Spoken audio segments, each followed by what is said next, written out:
बात ये हो रही थी भाई कि मैंने आपको बोला कि टैक्स रेवेन्यू एक अहम, कितनी इंपॉर्टेंट चीज है टैक्स रेवेन्यू। टैक्स रेवेन्यू बहुत important, it affects the level of development expenditures in the economy, it affects the level of, not only that, आप वो मुझे एक बात बताई भी नहीं आपने कि टैक्स रेवेन्यू अगर कम होगा तो एक बात आप बताना भूल गए कि भाई सर इसका इंपैक्ट जो है वो ट्रांसफर पेमेंट्स पे भी तो आएगा। किस पे आएगा?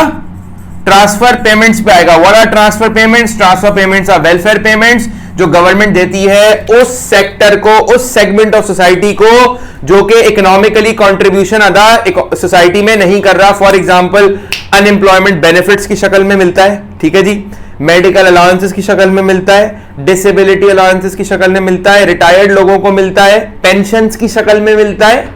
सही है जी, ये सारी वो चीजें हैं किसमें कवर होती हैं? वेलफेयर बेनिफिट्स में आती हैं। गवर्नमेंट हर इकोनॉमी की हर स्टेट बेसिकली अपनी इकोनॉमी के लोगों को उनके तहफ्फुज़ के लिए, उनके घर के चूल्हे जलते रहें, उनको क्या प्रोवाइड करता है? वेलफेयर बेनिफिट्स प्रोवाइड करता है ताकि सोसाइटी का वेलफेयर प्रिजर्व्ड रहे, लिविंग स्टैंडर्ड्स में डिक्लाइन ना आए। अब जितना टैक्स रेवेन्यू गवर्नमेंट के पास, जितने लोग टैक्सेस देंगे, जितना टैक्स से रेवेन्यू जनरेट गवर्नमेंट करेगी, जाहिर है उतना कंट्रीब्यूशन उतना ज्यादा बेहतर तरीके से वो सोसाइटी के इस सेगमेंट के लोगों के ऊपर दे पाएगी। सही है, बात समझ में आ रही है? तो बॉस मकसद ये है कहने का कि again you know that these welfare payments are also very important for society's welfare. ठीक है, अगर government is not able to spend money on unemployment benefits, right, so what is going to happen? The welfare will be affected. If government is not able to provide, देखें inflation rate बढ़ता जा रहा है, सिद्रा सुन रही हो ना, inflation rate अगर बढ़ता चला जा रहा है और गवर्नमेंट पेंशन्स नहीं बढ़ा रही, तो ये रिटायर्ड लोग जो बेचारे वैसे ही उनके पास कोई अपॉर्चुनिटीज, अब जॉब कर नहीं सकते, रिटायरमेंट एज क्रॉस हो चुकी है, और वो और ऊपर से they are heavily dependent on what, उनके बच्चे भी नहीं है, they are heavily dependent on these transfer welfare benefits. तो अगर इनमें इंक्रीज तब आएगा ना जब गवर्नमेंट के पास टैक्स का पैसा आएगा। अगर रेट ऑफ इन्फ्लेशन, और ये भी बहुत कहा है कि पेंशन्स का अमाउंट जो है वो भी बढ़ता रहे भाई every year in line with inflation.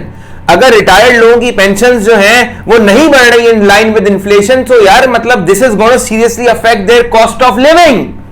Retired लोगों की कॉस्ट ऑफ लिविंग अफेक्ट होगी, वो बेचारे गरीब बेचारे लोग, उनके पास जॉब्स नहीं होंगी, कॉस्ट ऑफ लिविंग अफेक्ट होगी। सो इट्स वेरी इंपॉर्टेंट कि जी पेंशन्स में भी इंक्रीज आए in line with inflation. So the point is कि यू नाउ सी कि कितना इंपैक्ट आएगा टैक्स रेवेन्यूज का। अब मैंने आपसे बात यहां पे ये की थी कि सर बोरोइंग जब होगी 1.5 मिलियन का हमारे पास डेफिसिट खड़ा हुआ है, 1.5 मिलियन की, ये हम क्या करेंगे? ये हम गवर्नमेंट बोरो करेगी पैसा। किससे बोरो करेगी पैसा?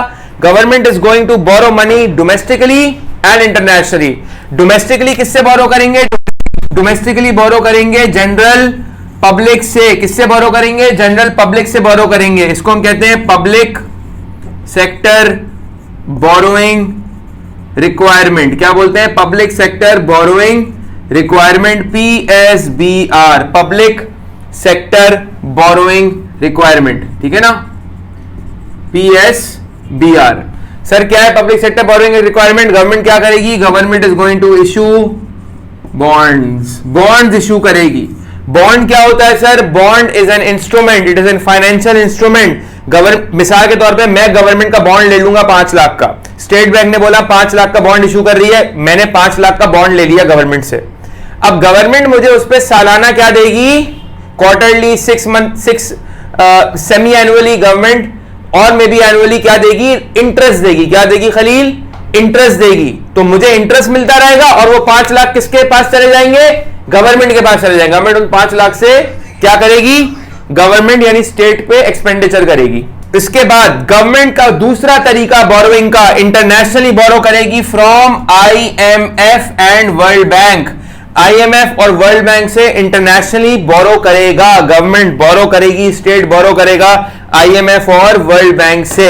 ठीक है ना, क्लियर हो गई बात? तो international borrowing and domestic borrowing. अब मेरी बात याद रखिएगा, याद देखें, बोरोइंग चाहे डोमेस्टिक हो या इंटरनेशनल हो, दोनों international borrowing and domestic borrowing both will lead to an increase in national debt. It will lead to an increase in the country's national debt. जब नेशनल डेट बढ़ेगा गवर्नमेंट का, तो again ये एक बुरी बात है, ये एक disadvantages, this is a negative consequence, it is harmful, it can have bad consequences for the economy. दूसरी चीज क्या लिखेंगे, डेट से कनेक्ट करेंगे, इसी पॉइंट को हम यहां से उठाएंगे, एग्जाम में लिख कर आएंगे। एक बात और क्या बोलेंगे, the debt to GDP ratio will rise, the debt to GDP ratio will rise. अब डेट टू जीडीपी रेशियो क्या है, इसके ऊपर मैं सेपरेट वीडियो बनाऊंगा डिटेल के अंदर, डेट टू जीडीपी रेशियो क्या होता है। बहरहाल you will connect this point from to debt to GDP ratio, it's a good point to use in the exam, you will score marks, ठीक है जी। तो increase in national debt will result into increase in the debt to GDP ratio, understood. It will increase the amount of liabilities on part on the state, सही है जी। Unemployment का चौथा मसला, unemployment का चौथा मसला क्या आएगा, it will result into inefficiency, it will result into inefficiency, ठीक है जी। because obviously why, because these unemployed people without jobs are a resource, they are a resource and they are without jobs, so obviously it means that the economy useful resource is wasted, सही है जी। तो इससे क्या होगा, obviously the more the unemployment, तो इससे क्या होगा, you will move inside the PPC and it's a clear state of inefficient allocation of resource. PPC के अंदर एक मूवमेंट आएगी inside the curve from point A to point B. दूसरी चीज, द ग्रेटर द अनएम्प्लॉयमेंट, फिर ये बात आपके ऊपर है, ये आपने on the spot discretionary response आपका होगा, आपने ऑन द स्पॉट डिसीजन लेना है, लिखना है लिखो, नहीं लिखना कोई मसला नहीं है, लेकिन सुन लो, पता होना चाहिए। द ग्रेटर द अनएम्प्लॉयमेंट, जितनी ज्यादा अनएम्प्लॉयमेंट ज्यादा होगी, and the more the long lived it is, the greater will be the movement inside the PPC. भाई ऑब्वियस सी बात है कि ए से बी, अगर मैं कहूं बी यहां पर है, so this is less as compare to, मैं बोलूं बी यहां पर है, तो ए से बी यहां आओ या ए से बी यहां आओ, इसमें फर्क है, बिल्कुल फर्क है। The more inside you move, not inward, the more inside the PPC you move, the greater inefficiency it has and the more negative impact it will have. It will mean that your resources are lying idle, सही है ना, clear हो गई बात। दूसरा disadvantage आपको पता है, दूसरा डिसएडवांटेज क्या लिखेंगे, अगर अनएम्प्लॉयमेंट सिक्लिकल है, अगर अनएम्प्लॉयमेंट डिमांड डेफिसिट है, and this unemployment as already mentioned in the earlier videos, अगर ये साइक्लिकल अनएम्प्लॉयमेंट आ रही है ड्यू टू अ डिक्लाइन, जो कि आती ही due to a decline in aggregate demand है, ठीक है, और अगर ये डिक्लाइन इन एग्रीगेट डिमांड जो है, अगर वो if it is consistent for 2 quarters, for 2 consecutive quarters or 6 months, it is a sign that the economy is going through a period of recession, या economy में recession start हो चुका है। The deeper the recession, the worse the consequence. So obviously it will have a more serious negative impact. A cyclical unemployment has serious negative consequences. Obviously unemployment अगर आएगी तो obviously क्या होगा, cyclical unemployment will again is a characteristic or a sign of recession. You know that recession already it has serious negative consequences. Recession के अंदर हमारे पास GDP decline हो रही होती है, ठीक है, there's a decline in GDP, sorry, तो recession के अंदर we know that there's a decline in GDP, recession में there's a decline in tax revenues, recession के अंदर there's a decline in national incomes, ठीक है, you can write national incomes, recession में there's a decline in your national output, right? Recession में again this will also affect the export industry, it will also affect your exports. When your exports will be negatively affected, it is also going to affect your what? It is going to affect your inflow of foreign exchange. So foreign exchange आपका affect होगा, जब आपका foreign exchange का inflow affect होगा तो उससे क्या होगा, it will reduce the amount of forex यानी foreign exchange reserves. So basically the government के पास जो होता है वो फॉरेन करेंसी के रिजर्व्स होते हैं, सेंट्रल बैंक के पास, स्टेट बैंक ऑफ पाकिस्तान के पास फॉरेन करेंसी के रिजर्व्स मौजूद होते हैं that it uses for various purposes, जो कि हम आगे एक्सचेंज रेट के चैप्टर में देखेंगे, ठीक है जी। It's gonna affect your exports, again exports affect होंगी, सो इससे क्या होगा, balance of trade will be negatively affected, balance of trade will be negatively affected, sir एक बात बता दें कि बैलेंस ऑफ ट्रेड क्या होता है. Balance of trade is the difference between export of physical goods, not services, export of physical goods minus import of physical goods. So basically, if I say that Pakistan is generating a revenue of 15 million by exporting physical goods, and out of 15 million, it is paying maybe let's suppose 17 million on the import of physical goods. So obviously there is a deficit of 2 million on the balance of trade. सही है? Which obviously has a negative impact on the balance of payments of the economy, ठीक है ना, of the state. So many disadvantages, ठीक है जी. अच्छा, जो general disadvantages हैं, जो अच्छा ये वाले जो disadvantages हैं, GDP के हो गए, टैक्स रेवेन्यूज के हो गए, नेशनल इनकम, नेशनल आउटपुट के, ये बेटा सारे रिसेशन तक महदूद नहीं है मेरे बच्चों. ये सारे डिसएडवांटेजेस जो हैं, ये डिसएडवांटेजेस स्ट्रक्चरल में भी होंगे, ये डिसएडवांटेजेस साइक्लिकल उसमें अपना सीजनल और फ्रिक्शनल में भी होंगे. लेकिन इनमें फर्क ये है कि फ्रिक्शनल और सीजनल में ये शॉर्ट लिव्ड होंगे, टेम्पररी होंगे. शॉर्ट लिव्ड और टेम्पररी होंगे, यू कांट अवॉइड देम. ये तो होगा, ये तो होगा. सही है जी, बात क्लियर हो गई. तो ये हो गया.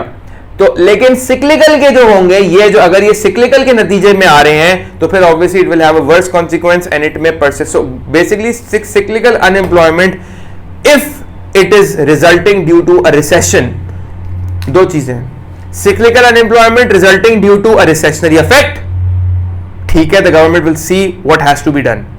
Cyclical unemployment resulting due to a recession, major alarming situation, immediate government intervention required. क्या लिखेंगे आप? Immediate government intervention required. देखो, examiner needs to know you are not an economic student anymore. When you are giving the paper, you are not an economic student. You are an economic student, but when you are giving the paper, you are an economist. So basically there are maybe more than, I don't know how many students are giving O levels, A levels, but whatever the number is, assuming that it's maybe 5 lakh. So assuming 5 lakh economic students are giving the paper throughout the world, right? So it means that there are 5 lakh economists present who are asked to provide solutions in the paper. Think like that. अगर economics के आप student हैं और आप paper दे रहे हो और आपसे 5 लाख लोगों से पूछा जाए पूरी दुनिया में कि discuss whether inflation is always harmful, तो कौन सा ऐसा इकोनॉमिस्ट होगा उन 5 लाख में से जो ऐसी प्रॉब्लम बताएगा और उसका सोल्यूशन ऐसा देगा कि यार उसको भाई ये चीता है. समझ रहे मेरी बात को? ऐसे सोचना शुरू कर दो. तुम एक इकोनॉमिस्ट हो, आज से तुम इकोनॉमिस्ट हो. ये वीडियो, जिसने मेरी ये वीडियो देख ली ना, उसके बाद से वीडियो देखने के वक्त जो मैंने अभी ये बात बोली है, उसके बाद से वो इकोनॉमिस्ट बन गया है. ऐसे सोचो, समझ आ रही है बात? ऐसे सोचोगे, ऐसे लिख कर आओगे पेपर में तो दिमाग खुद ही उस तरह सोचेगा. You are an economist. सही है ना? So recession, immediate impact, immediate government intervention required. Set है? बात समझ में आई? एनी अदर डिसएडवांटेज जो तुम्हारे जहन में आ रही है? तो सर जब अनएम्प्लॉयमेंट होती है तो लोग इधर से बाहर जाते हैं दूसरे कंट्रीज. हाँ, वेरी गुड, बेहतरीन. देखिए एक और पॉइंट सामने आया कि अगर आपके मुल्क में अनएम्प्लॉयमेंट है, वो भी सिक्लिकल है, इसमें आपका मसला नहीं है. Economic downturn, Pakistan is going through a recession, मेरे बॉस ने मुझे निकाल दिया. क्यों निकाला? इसलिए निकाला क्योंकि एग्रीगेट डिमांड तेजी से गिर रही थी, फर्म्स के प्रॉफिट्स गिर रहे थे, लोगों को, फर्म्स को नुकसान हो रहा था, लोग प्रोडक्ट नहीं खरीद रहे थे. मेरी ऑर्गेनाइजेशन के प्रोडक्ट बिक नहीं रहा था. मेरी ऑर्गेनाइजेशन ने करोड़ों रुपए इन्वेस्ट किए थे एक नया प्रोडक्ट निकालने में, और उसके करोड़ों यूनिट्स बना के बैठ गए थे हम. वो सारे करोड़ों के यूनिट्स जो हैं वो पड़े हुए वेयर हाउस के अंदर, पाइल हुआ है स्टॉक. क्या बोलेंगे इसको? Stock of unsold goods is piled up. क्या बोलेंगे? Stock of unsold goods is piled up.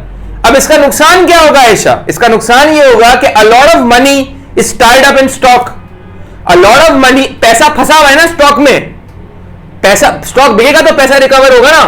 वही पैसा मैं कहीं और इन्वेस्ट कर सकता था. बैंक में इन्वेस्ट करके इंटरेस्ट लेता, शेयर्स में इन्वेस्ट करके डिविडेंड खाता, प्रॉपर्टी में इन्वेस्ट करके रेंट लेता.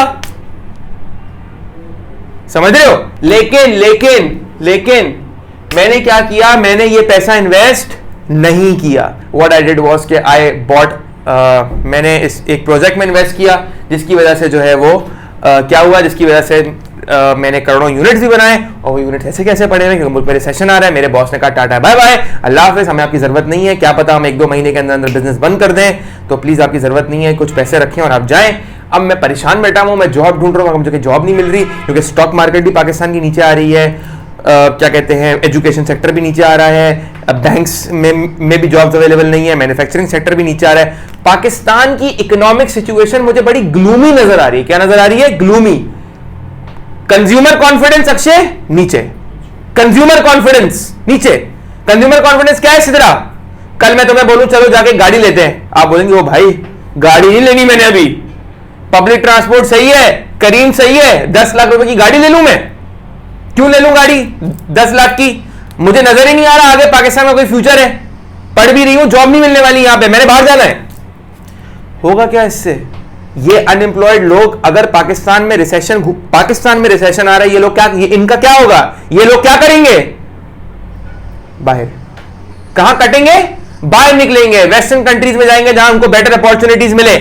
इसका इतना बुरा कॉन्सिक्वेंस है ना, आप सोच ही सकते हैं. पाकिस्तान का स्किल्ड लेबर अगर एमिग्रेट कर जाए बाहर in search of better jobs, how negative impact can have on the economy. हम पढ़ चुके हैं. It is going to shift the production possibility curve to the left, inward shift करेगा. पीपीसी इनवर्ट शिफ्ट हो जाएगा लॉन्ग रन में अगर आपकी एमिग्रेशन हो जाए, खास तौर पे स्किल्ड लेबर की. सही है जी. तो unemployment will ultimately result into a movement of an important resource labour out of the country. people will move away from Pakistan, they will shift from Pakistan in search of better paid jobs, which will obviously have a negative impact on the economy. ठीक है जी. और recession के नतीजे में जी पूछे, सवाल पूछे. बेहतरीन पॉइंट आया एक और सामने निव्यान का, जो उसने यकीनन कहीं से देख के पढ़ा है.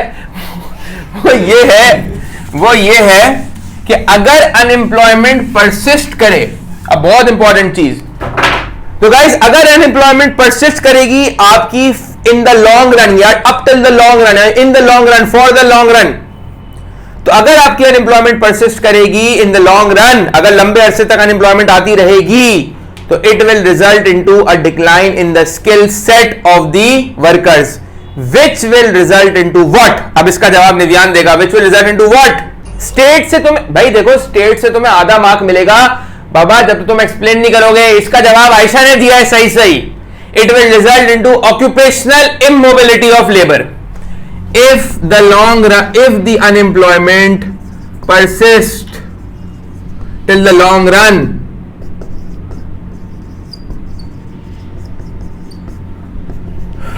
It will result into a decline in skill set of the workers, causing occupational immobility. ठीक है. और इसके अलावा जो जनरल बातें हमने डिस्कस की थी कि अगर आपकी जीडीपी गिरेगी तो आपकी एक्सपोर्ट इंडस्ट्री अफेक्ट होगी, ये भी हम डिस्कस कर चुके थे, जिसकी वजह से इंपैक्ट किस पे आएगा? बैलेंस ऑफ ट्रेड पे आएगा. मेरी बात याद रखना बेटा, सारे बच्चे, जब भी तुम लोग एक्सपोर्ट्स और इंपोर्ट ऑफ गुड्स का जिक्र करो, फिर बोल रहा हूं, एक्सपोर्ट और इंपोर्ट ऑफ गुड्स का जिक्र करो, तो ये मत बोलना इट विल अफेक्ट बीओपी. तुम क्या बोलोगे? It will affect balance of trade. जैसे तुम लोग एक अकाउंट्स में पढ़ते हो एसेट, और एसेट की क्लासिफिकेशन पढ़ते हो करंट और नॉन करंट, वैसे ही बैलेंस ऑफ पेमेंट है. बैलेंस ऑफ पेमेंट के अंदर आता है करंट अकाउंट, और करंट अकाउंट के अंदर आता है बैलेंस ऑफ ट्रेड, जो मैंने तुम्हें ये बताया. तो instead of saying it will affect BOP, it will affect balance of trade बोलो. तो बैलेंस ऑफ ट्रेड अफेक्ट होगा तो ऑटोमेटिकली बीओपी भी अफेक्ट होगा. लेकिन बेहतर यह है कि तुम ये बोलो, क्योंकि देखो अगर तुम ये बोलते हो कि स्टॉक बढ़ रहा है, तो आप क्या बोलते हो? करंट एसेट्स बढ़ रहे हैं ना. ये तो नहीं बोलते एसेट्स बढ़ रहे हैं, ये डेटर्स बढ़ रहे हैं, तो आप क्या बोलते हो? करंट एसेट्स बढ़ रहे हैं. ये तो नहीं बोलते एसेट्स बढ़ रहे हैं. ऑब्वियसली इट मींस एसेट्स बढ़ रहे हैं. ठीक है जी. तो एग्जाम में भी क्या लिख कर आओ? करंट अकाउंट पे, बैलेंस ऑफ ट्रेड पे अफेक्ट आएगा. तो बात ये थी, यानी बैलेंस ऑफ ट्रेड पे अफेक्ट आएगा, तो obviously it is going to affect the current account. बेहतर जुमला ये होगा कि it will affect the balance of trade in the current account. Aisha, if the exports decline, it will affect the balance of trade in the current account of the BOP. If the exports decline, मैं फिर repeat कर देता हूं, क्या बोलेंगे? If the exports decline, it will affect the balance of trade in the current account, obviously affecting the BOP as well. ठीक है? अच्छा, balance of payment, current account, balance of trade के ऊपर आगे जाके और वीडियोस आएंगी, क्योंकि ये एक सेपरेट चैप्टर है, इसलिए अभी हम इसको डिस्कस नहीं कर रहे.